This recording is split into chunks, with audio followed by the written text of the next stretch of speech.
Hello, everyone at St. Michael's Lutheran Church. My name is Sierra Cumberland, and I'm a case manager within the Refugee Services Department at the International Institute of Minnesota.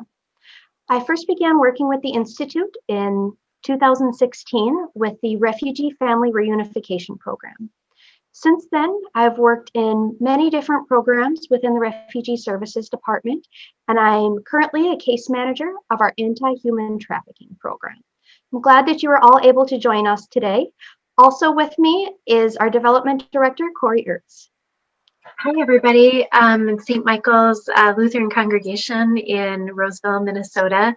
I'm Corey. I am the Institute's Development Director, and I've been at the Institute for about 4 years and really started in the role thanks to this period of time that we're living through and that we've just lived through with the current presidential administration. I became a lot more interested and inclined to learn a little bit more around refugee services topics and generally around immigration policy.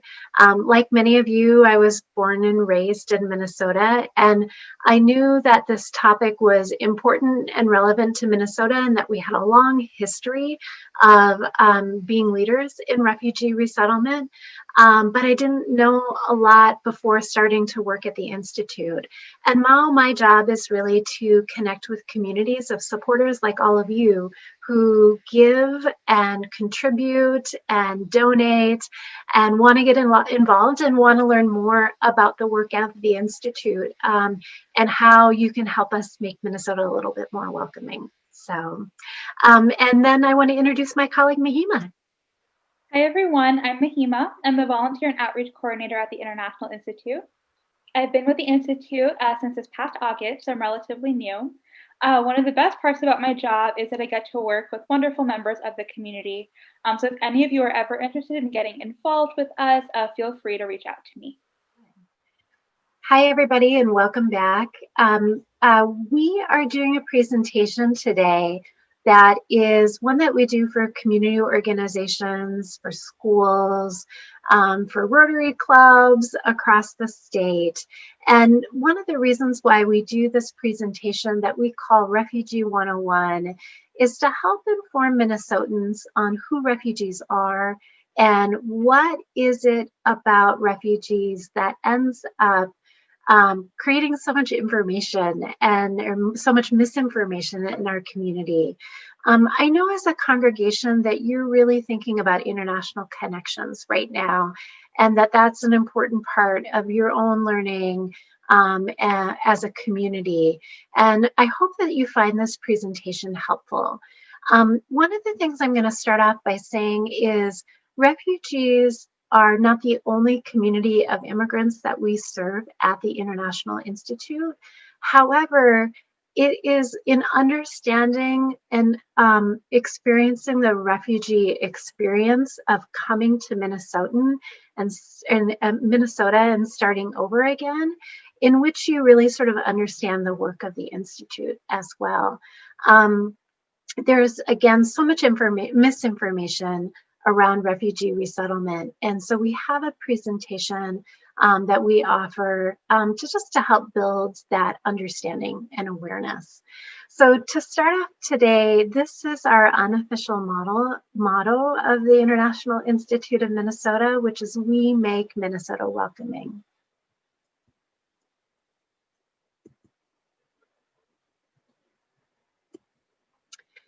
So today we're going to talk about what is the meaning of refugee. What does that international definition mean?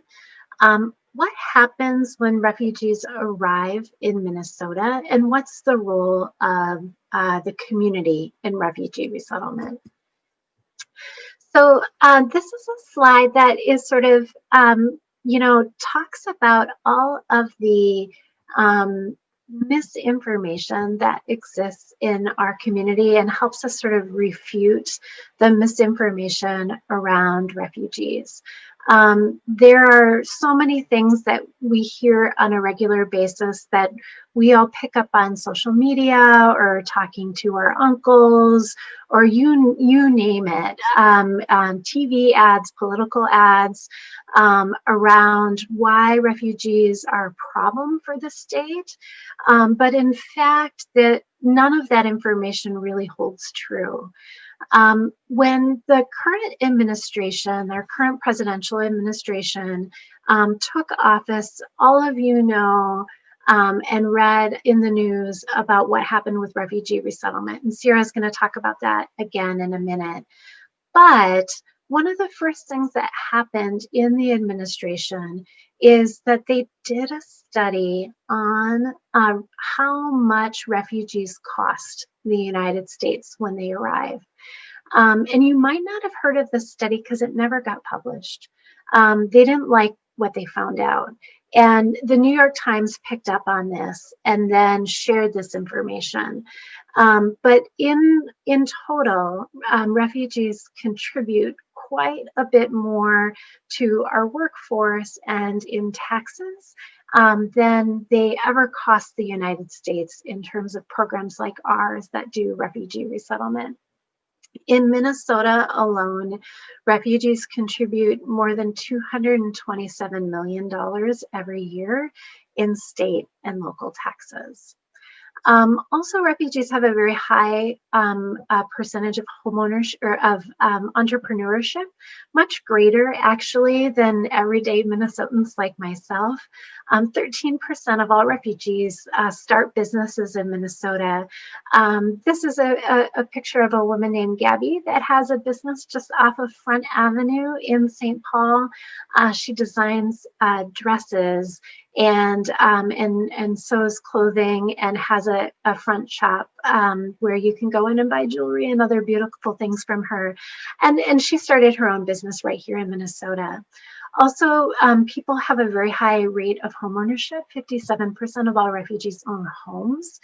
And more so than that, people become U.S. citizens. Refugees have a path to U.S. citizenship, unlike some other immigrant communities that do not have an automatic path to citizenship. Refugees do, and 84% of people eventually become U.S. citizens. And so Sierra's going to tackle this age-old question for us. What does the term refugee mean? Yes, thank you, Corey. Now that we've talked about how important refugees are to our community and our economy in Minnesota, we'll take a look at the official legal definition of a refugee from the United Nations.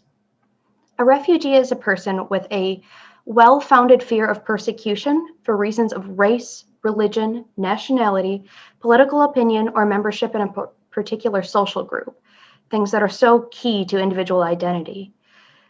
Refugees are forced to flee their country because of persecution, war, or violence. Refugees are not looking for a free ride. They're not looking for a vacation, and they're not moving for fun. Refugees have survived very difficult circumstances and have faced persecution, war, or violence. Refugees are survivors. Refugees are resilient, and I feel fortunate to have gotten to walk along with refugees as they make Minnesota their home. Refugees cannot return to their home countries, or they're very afraid to do so. Just to highlight, this definition does also fit asylums, people seeking asylum. However, the process for applying for refugee status and applying for asylum are very different. Refugee status is granted overseas prior to someone making the trip to the United States. Refugees are also work authorized the moment they set land in the United States. Whereas asylees, on the other hand, their process starts in the United States, but they do still have to prove that well-founded fear of persecution for those protected classes there. We are in the midst of a worldwide refugee crisis. 79 million people. Of the 79 million, 26 million are refugees. A refugee is someone that has had to leave their country of origin. So the other 53 million that are included in that 79 million figure are folks that were internally displaced or stateless people. Those are folks that have been denied nationality and access to basic rights, such as freedom of movement, education, healthcare, and less than 1% of refugees are resettled as well. Looking at the 79 million figure is mind-boggling and really hard to picture, but when you think of the fact that only 1% of those folks are resettled into a country that is safe and stable, where they can then work towards independence, it becomes even more overwhelming. So there's a long, long process for folks from the time that they flee that war, violence, or persecution to the time that they're able to set foot in the United States. Refugees do go to a host country where they're often housed in places like refugee camps. And they must register with the United Nations to obtain official refugee status. The United Nations looks for that legal definition of a refugee, and they identify the refugees that are most vulnerable. The United Nations takes a look at the current country conditions, as well as current political and social movements, to determine whether or not an individual is indeed safe to go back to their country of origin. Those who are determined that they cannot go back safely are referred to a country such as the United States for refugee resettlement. The United Nations has a very extensive screening process before they even refer a refugee for resettlement. And then countries like the United States have their own vetting and security screenings. And I think that this is one particular piece of the refugee journey that there's a good bit of misinformation around out there in social media, is that refugees, aren't screened, when that really couldn't be further from the truth. As you can see, the United States uses 8 different security databases. Each of the security checks and medical checks that refugees must complete in order to seek refugee resettlement, each of those has an expiration date. So if they're waiting in line for their health screening and their security screening expires, then that means refugees sometimes have to go back and repeat steps in the screening process.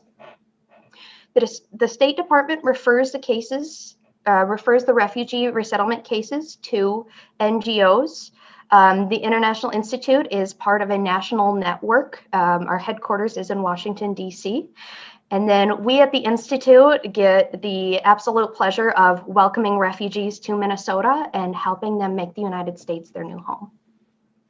Sarah, if I can interrupt you for a second, one of the things that I learned about this process that I think people might find interesting is when someone goes through that initial screening with the UN asks them, where are all the places in the world that you have family or people who could help take care of you?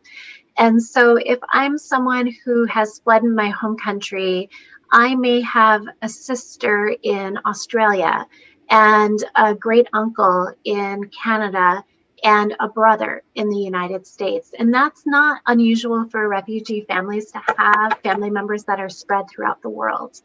And what happens at that time is that people don't get to choose to come to the United States. The UN just documents all of that information. And at the point where the State Department and the federal government decides how many refugees we might let into the United States every year, the decision about whether or not someone is going to come to the United States is not theirs. It's the State Department's, and kind of what happens at that global agreement level of how many people we're going to accept. So I think that's important information. People don't just say, oh yeah, I want to come to the United States, or I want to go to Canada.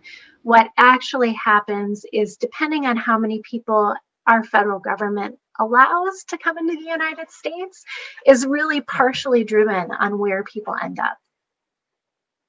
So I just wanted to share that.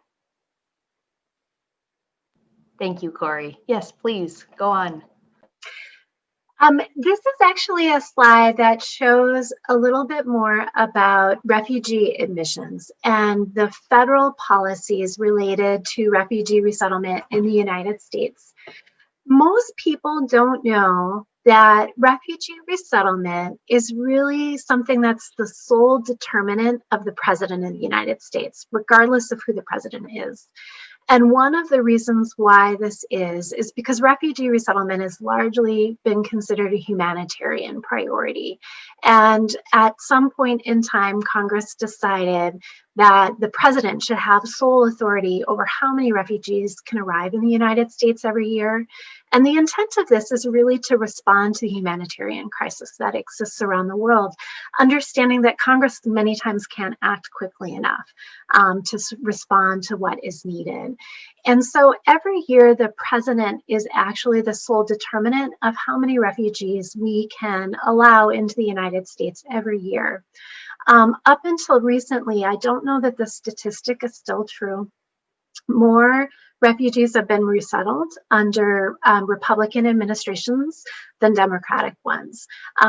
Refugee resettlement has largely been a bipartisan issue until most recent times. What you will see here is that every year the president determines how many people the United States can resettle every year. And again, this is in response to humanitarian disasters around the world. But what happens in reality is that we aren't able to necessarily resettle that ceiling every year. You will see that in 2017, we've had one of the largest ceilings that we've had in kind of recent history. And that was really the last year of President Obama's administration in response to the Syrian refugee crisis, and knowing that as a country we could do more to accept people who were really struggling and needed our support. But then when we had our new administration come in, those numbers changed pretty radically. And you'll see that in 2020, we actually have had the lowest number of refugees resettled ever in the history of the resettlement program. This year, in fiscal year 21, the limit this year is 15,000 people will be allowed to come into the United States as refugees. That doesn't necessarily mean that we will resettle 15,000 people, but that is the number that the president has chosen for this fiscal year. The new administration has given every indication that those numbers are going to change back. Similar to previous levels that we had under President Obama's administration, the new Biden administration has indicated that they hope to increase that ceiling back to 125,000 people every year. We know that these are very early days of the administration, that he hasn't taken office yet, and that we're also going through a global pandemic. And so there are clearly things that need to be considered in making these decisions that Sierra and I and Mahima are not involved in, but yet are just important context for things to know and things to come. And if I can add, Corey, I first started working in refugee services in 2016, as I mentioned in my introduction, and I was a case aide of their resettlement program, just an assistant, when the first Muslim ban, as it's known colloquially, was signed into action. At that time, at that month in January of 2017, we had a full calendar booked with refugee arrivals. These are folks for whom we had prepared a home. We had contacted their friends or relatives that live locally to let them know that their loved one was coming. We had sent screening requests to the local clinics to make sure that refugees were nice and healthy when they first arrive. We were prepared with resources to support these folks, but when that ban was signed into effect, every single one of those flights was canceled. And I, at that point, had the very difficult task of calling back all of those friends and family members and informing them that their loved one was no longer coming. And when they asked why, The only reason is due to the executive order of the President of the United States. It's been difficult to see the ramifications on the ground of what reduced refugee numbers really look like in our community. But I'd like to shift to talking about the folks that do complete the process and are able to join us here in Minnesota, welcoming our newest neighbors.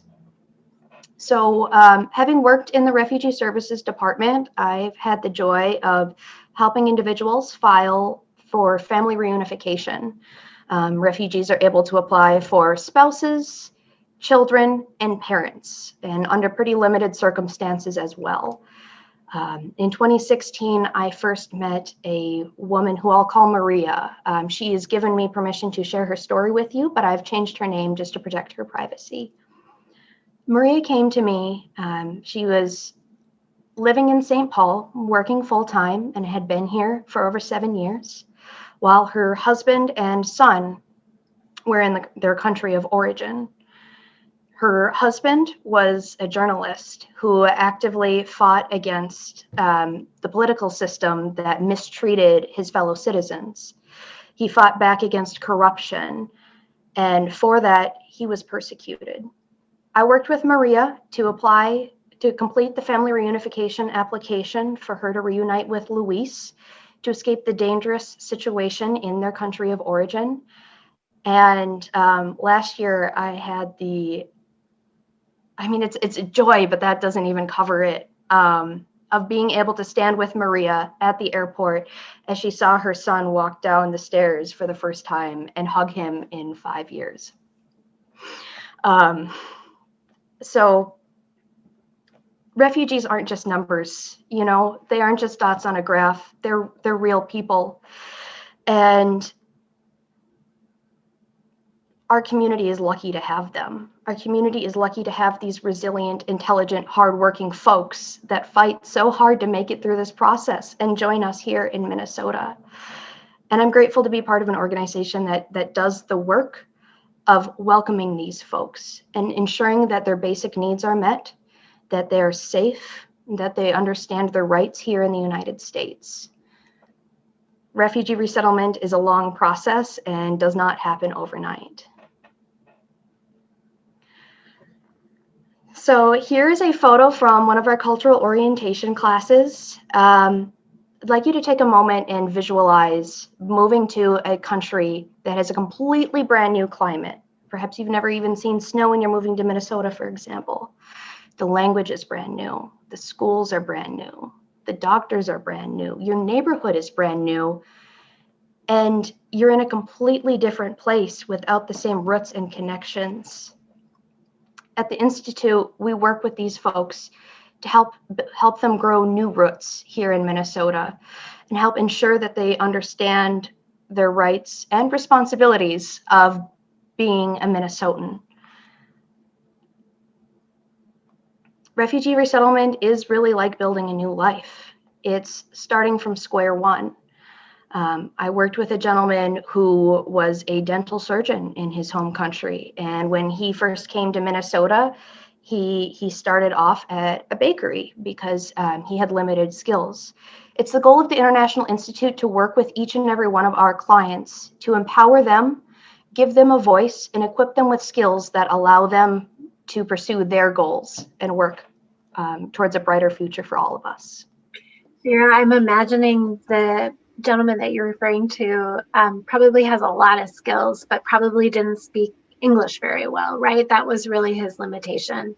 And so, again, we offer classes and support for people who are English language learners that come with a lot of skills, right? And a lot of experience that they can contribute in the state. That's absolutely right. Thank you, Corey. Yeah, no, absolutely. So is there anything else you want to add to that portion? No, it looks good. All right.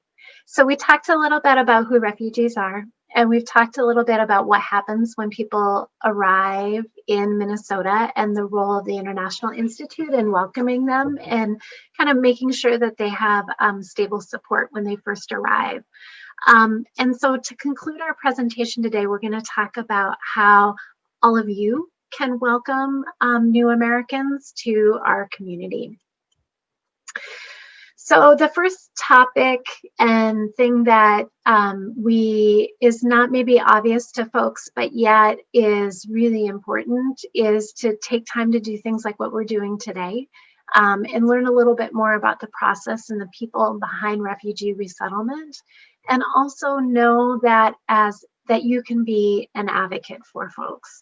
So when policies or practices are enacted that you don't believe in, or that you learn that aren't necessarily a representation of your values, you have the opportunity to advocate and stand with new Americans, as Minnesotans.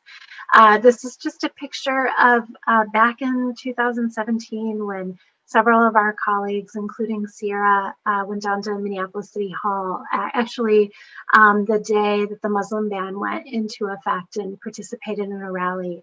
But more so than that, what we do every day as citizens, as voters, as people that are reflecting our own values in our community, and the work that we do to learn and experience and improve ourselves really can help contribute to making Minnesota more welcoming. We talked a little bit about immigrant business owners, and this is something that people don't often think about, is, we vote with our money, and we can choose to support businesses that may be immigrant owned. And by doing so, that we're creating jobs and we're creating economic opportunities for people that are brand new to the United States. Again, here's another picture of Gabby in her shop. And then finally, the other thing that is really, really helpful, and I know actually Pastor Brad mentioned that many of you have already participated in this way, and that is to donate and give your time and your treasures to organizations like the International Institute, other refugee resettlement organizations, or organizations that are focused on supporting new Americans when they arrive to the US. Contributions from the community really help our work in immeasurable ways. I can go back to 2017 when we were really afraid because the current presidential administration was, more or less ending refugee resettlement as we knew it. But yet we had a community that didn't believe in the same policies that were being enacted in Washington, that wanted to do something. And it was really as a result of donations and contributions that we were able to continue some of our programs in this area that have ended up serving more people than we ever initially thought we could serve. So a perfect example of that is people have talked a lot about asylum, and Sierra talked a little bit about asylum seekers. We have seen an increase of asylum seekers even in Minnesota, and asylum seekers that are coming to the border. And as a result of community contributions, we now have a program at the Institute where we can support people that have affirmative asylum in the same way that we currently support refugees. So we can help people find housing. We can make sure that they have access to healthcare. We can help enroll kids in school. We can help people find their first job in the United States and get access to immigration documents and things like that we need. And we wouldn't have been able to do any of that if it were not for community support. Mahima works with over 200 volunteers every year. And right now, because of COVID, we don't have active volunteer face-to-face programs at the Institute, but we are doing some work online. And so Mahima has lots of opportunities for people to get involved, and also ways that you can do drives as a community as well. We currently have a winter clothing drive going on. We are regularly collecting other donations for our clients as well. So know that your intent in reaching out and providing this support really matters. And it is the glue that we use most days to really help us continue this work and drive the mission of the Institute. So this ends this portion of the presentation. Following up, we're going to do and talk a little bit more about the International Institute, but we thank you for listening at this time. Hi, everyone, and welcome back to the last portion of today's presentation. This is Corey again. It's just me now. Both Sierra and Mahima have taken on other responsibilities for the day. So it's just you and I to talk just a few more minutes about the real work of the International Institute and what we do as an organization. My understanding in talking with Brad is that many of your members have been engaged in the Institute over the years. I know we have some deep connections in Roseville, so I wouldn't be surprised to know that maybe some of our volunteers are a member of your congregation, or that your congregation has supported our work in the past. The Institute's actually been around for 100 years, so we are celebrating the very end of our 100th birthday this year. We were started in 1919 as part of the YWCA of St. Paul. And the picture that you see on your left was actually one of our original homes on Kellogg Avenue, or on Kellogg Boulevard in St. Paul, where the River Center now stands.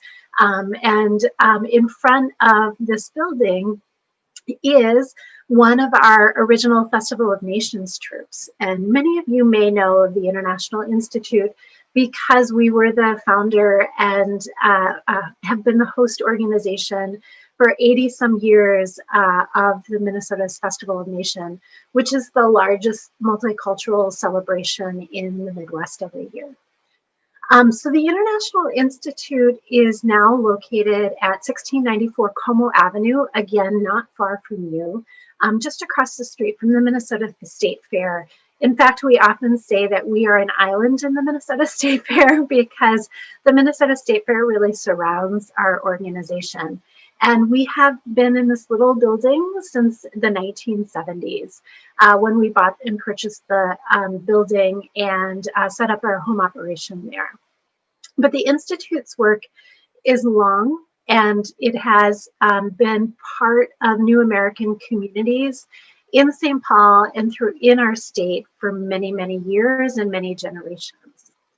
So the work of the International Institute is really to serve new Americans and to support new Americans as they come to the United States. We talked a little bit about refugees and asylees in our earlier presentation.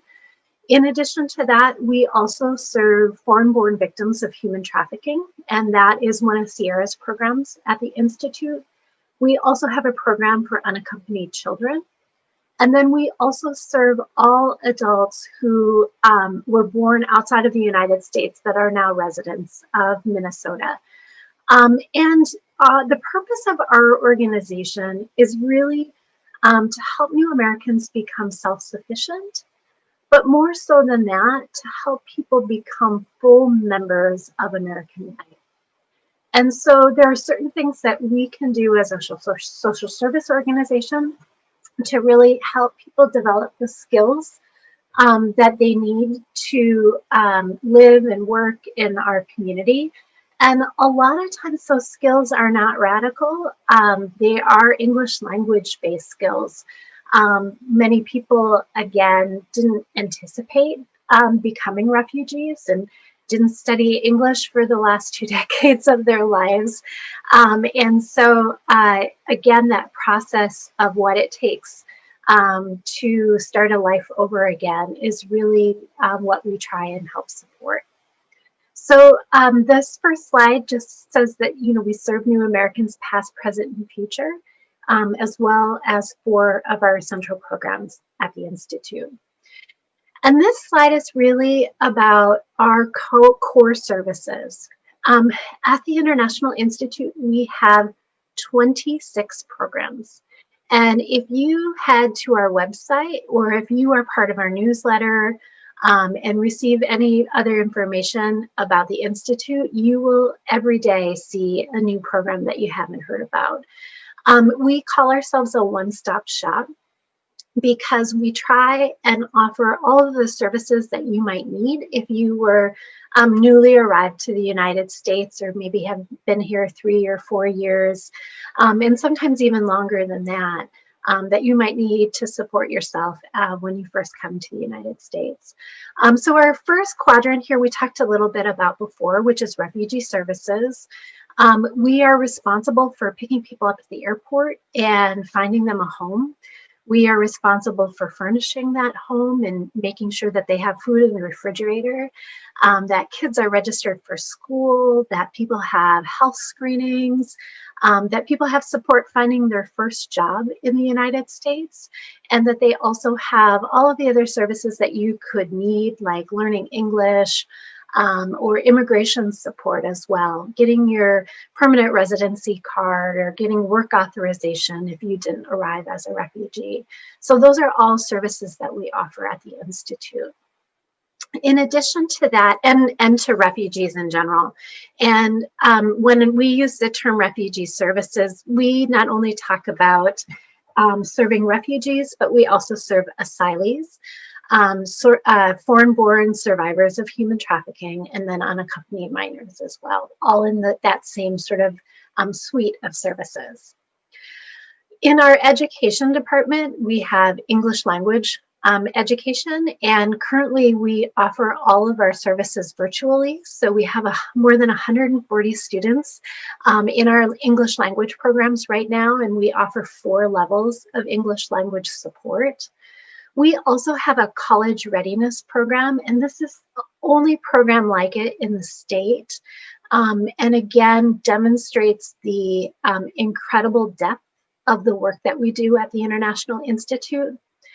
It is not uncommon for new Americans who have not graduated from high school in the Twin Cities or in Minnesota, maybe not even graduated from high school in their home countries, to come to the United States, but have goals and ambitions that are not unlike ours, and that they want to go to college. Or maybe they have a college degree in from their home country, but need to get additional college credits in the United States to recertify that degree so that they can do something similar in the United States. We are the only program in the state that offers English programs for free for students that would otherwise be tracked in developmental education in community colleges. And this is a fancy word for the word remedial education. And oftentimes it's not someone's intelligence or someone's ability to learn that places them in these remedial classes as much as it's their English proficiency. And so oftentimes if someone is not as proficient in English as they need to be to really study academically in college, they are required to pay college tuition prices to study English in order to become proficient. And as a nonprofit organization and a charitable organization that is really focused on helping people advance and making sure that they can accomplish their goals, we have created a charitable program to really help people at that level so that they can have the academic English that they need to, both in terms of writing and comprehension and reading, to really study at that college level. And so we have a whole college program at the Institute that are supporting people in that way. And then we also offer computer classes and computer literacy. And that's really especially important right now as so many people are learning online and all of our services are online, that people have that base level knowledge that they need to participate in a Zoom classroom or another sort of virtual reality. In addition to that, we've also got a workforce development suite. We have both a pathway in medical careers in hospitality, as well as employment services for people who are wanting to train and re-credential some skills or get a certificate, is to become a nursing assistant, or another field that will really help them find a better job and a career path in Minnesota. And then finally, we have immigration services, helping people get green cards, helping people become citizens. We represent people that are applying or renewing their DACA authorizations.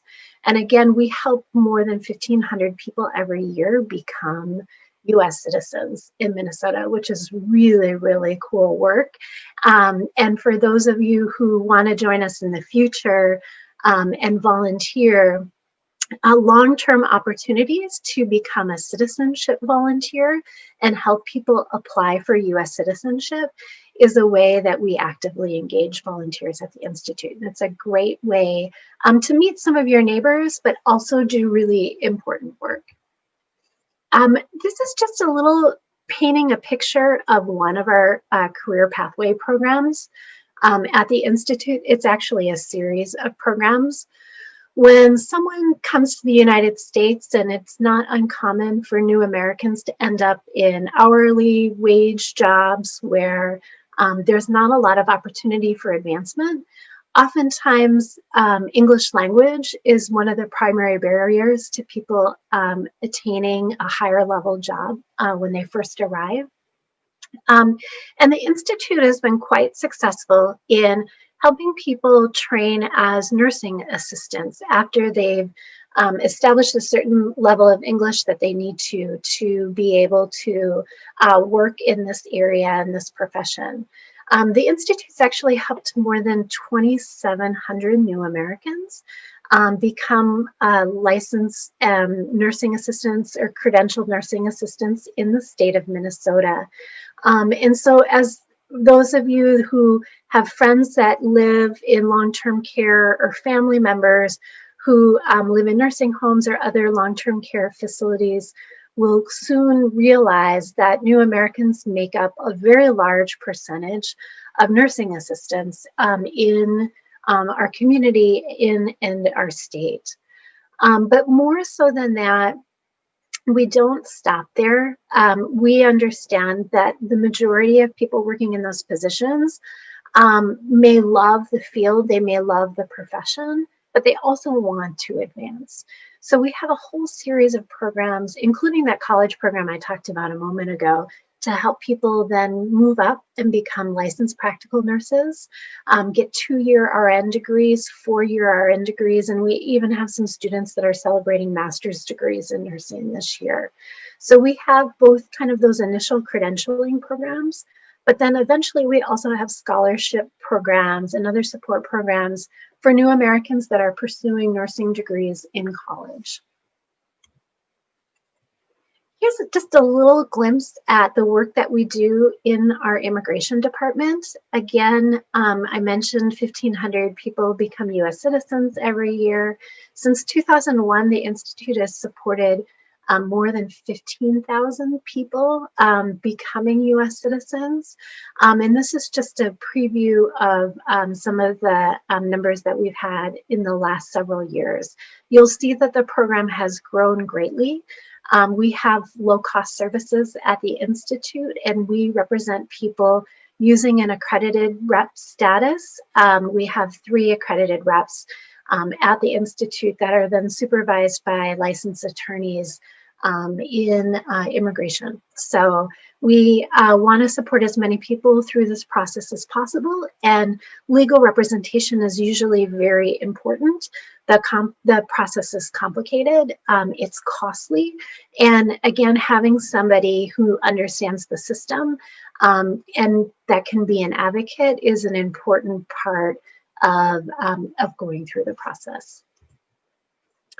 So altogether at the Institute last year, we served just shy of 4,000 people and from 104 countries. And that often surprises people because oftentimes we think of Minnesota's immigrants as just coming from a few countries, but actually people are coming from all over the world, as you can see.